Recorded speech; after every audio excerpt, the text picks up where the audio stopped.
Mr. Daydream by Roger Hargreaves. This is a story about Mr. Daydream. You know what he looks like, don't you? Because you've seen his picture on the front of his book, and it's also a story about a little boy called old Jack. And you don't know what he looks like. So here's a picture of him. Now, Jack was a very good little boy. He always ate up all his lunch. He always went to bed when he was told. He said please and thank you. But Jack was a daydreamer. Whenever he was supposed to be thinking about something, he found himself thinking about something else, daydreaming. One day,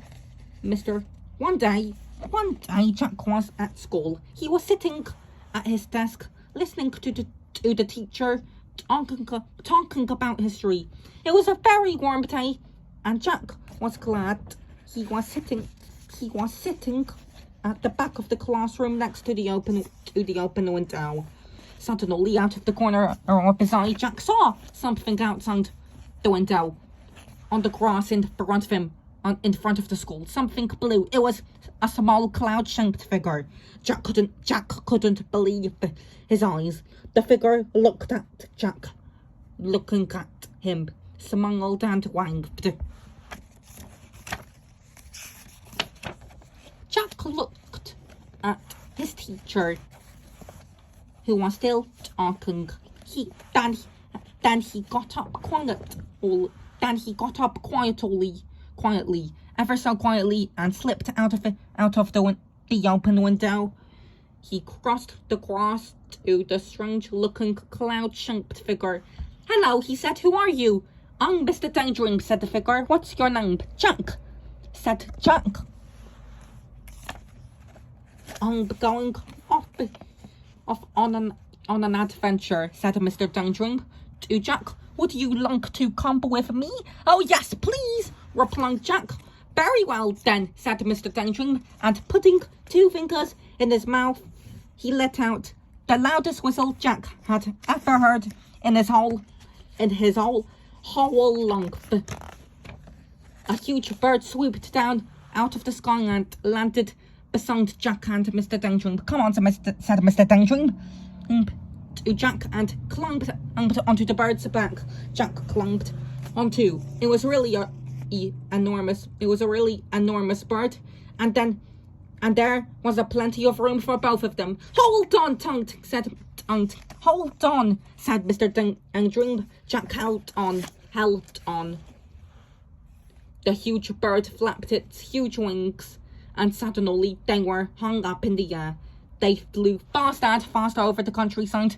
They flew over fields and farms and towns and hills and trees and valleys until they were far, far away from Jack's school. It was very exciting.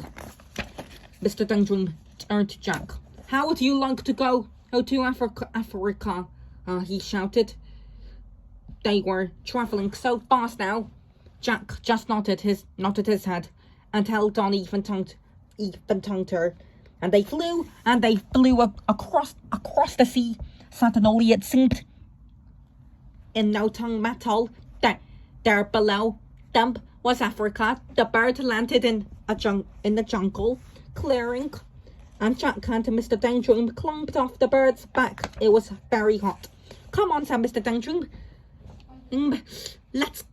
Said Mr. Daydream to Jack. "Let's go and explore." So off they set, pushing their way through the jungle. Suddenly, in the middle of the clearing, they saw an elephant. "Hello, Mr. Daydream," trumped the elephant down its trunk. "Would you like a lift?" "Yes, please," replied Mr. Daydream, and the elephant reached out his trunk, picked him up, and then put him on his back. Then he reached out his trunk again, picked up Jack, and put him on his back. It was very high. The elephant carried them through the jungle until they came to a river. Then he set them down on the ground, said goodbye, and went back into the jungle. And how are we going to cross the river? Jack asked. Mr. Daydream, perhaps I can be of assistant, wheezed a particularly oily voice coming from the river. They looked, and there was a crocodile. Use my back as a bridge, suggested the crocodile. It was very helpful. They were halfway across the river on the crocodile's back when the crocodile grinned a rather nasty grin. Old Eve and no smile, then flicking his enormous tail and shooting Jack and Mr. Daydream up into the air. The crocodile opened his horrible large mouth and waited. It was very frightening. Oh dear, gasped Jack as he looked down at that enormous mouthful of teeth. Oh dear, help. Mr. Daydream, upside down beside him, put 2 fingers in his mouth and let out that very large whistle of his, suddenly, just as the crocodile's mouth was about to go snap. The bigger bird swooped down and out of the sky, and Mr. Daydream and Jack landed right on the bird's back. Woo! said Mr. Jack. Buffer, said the crocodile. Oh.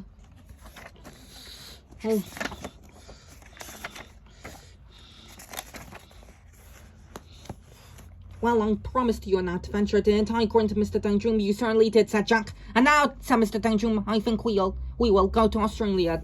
And they did. And Jack learned how to throw a boomerang so that it always came back to him. And now, said Mr. Daydream, I think we will go to the North Pole. And they did. And Mr. Daydream fell right up in the middle. Fell right up to his middle in a snowdrift. And now, said Mr. Daydream, I think we will go to the Wild West. And they did. And Mr. Daydream found a huge tent and galloon cowboy hat. The trouble was, when he put it on, he couldn't see out. Jack, he called from underneath the hat. Jack suddenly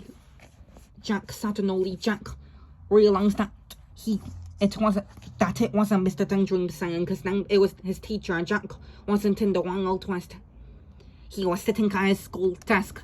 Jack, said the teacher again. You've been daydreaming. It was true who he had. But do you know something?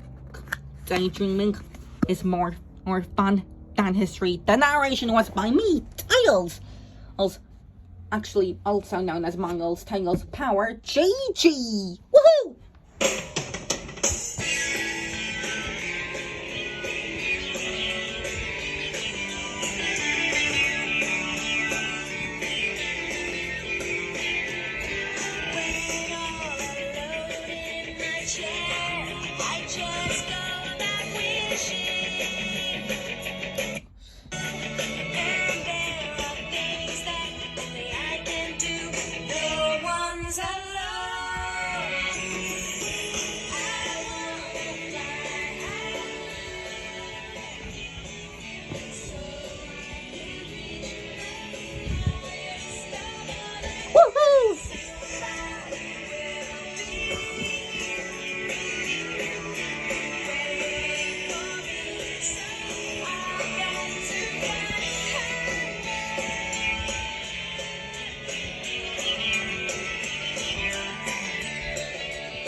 And don't forget to subscribe for more GG.